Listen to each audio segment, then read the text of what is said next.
Hi, this is going to be part 2 of distance and displacement.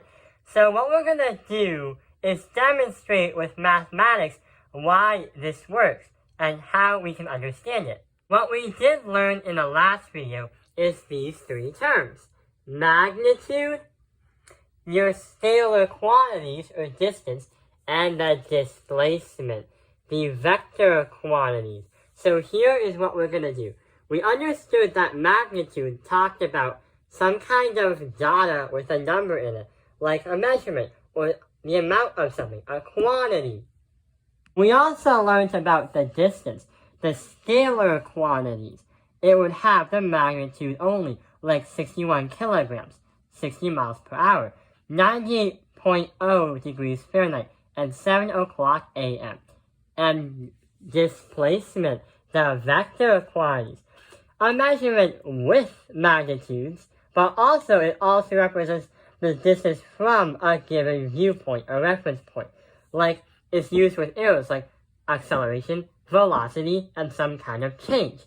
So what we're going to do is explain it right over here. Let's say an ant wants to walk 114 centimeters to the left. Notice that the scales are not to scale. The drawings are not going to be to scale. So that blue line is going to represent the spot or point where he landed. So from here to there is 114 centimeters.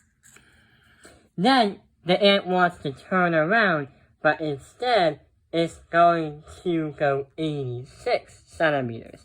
So we're going to go from here back to 86, right here. So from here to there is 86. Then it has to go back again and go 142 centimeters. So from here all the way to here is going to be 142 centimeters. And let's put that right there.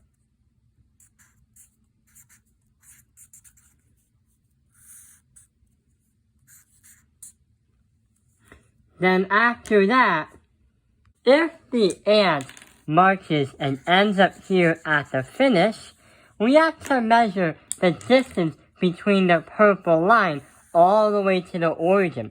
And that is going to be what we measured. We did this in physics class, and we understood that we got 170 centimeters. But how did we get 170 centimeters?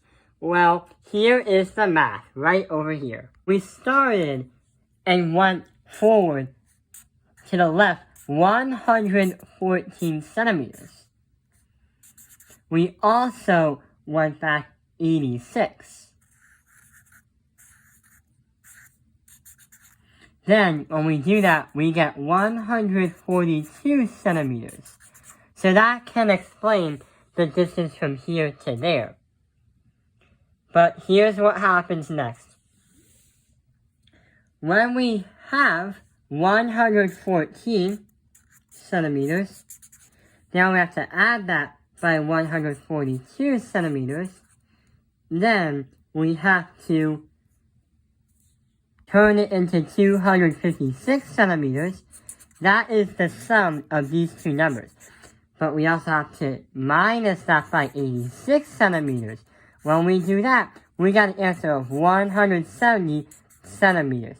So what that is saying is 170 centimeters is going to be your displacement. So you went from here to there, to there, to there.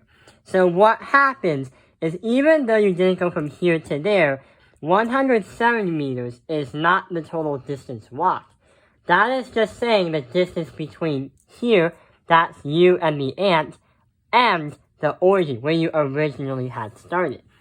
If you add up all the numbers right here, that would be the total distance that the ant has marched, or you have walked. So when we add up all those numbers, 170 plus 114 plus 86, and 142, you probably have marched around 342 centimeters. That is your actual distance, how much you actually have walked or marched. So you see what the distance and the displacement is? Distance is how much you walk. And displacement is how much you are from the origin you started. So that explains mathematically the distance and the displacement. I hope this video has helped you understand the distance and the displacement. Thank you for watching Top Opinion Math Industry. Like and subscribe.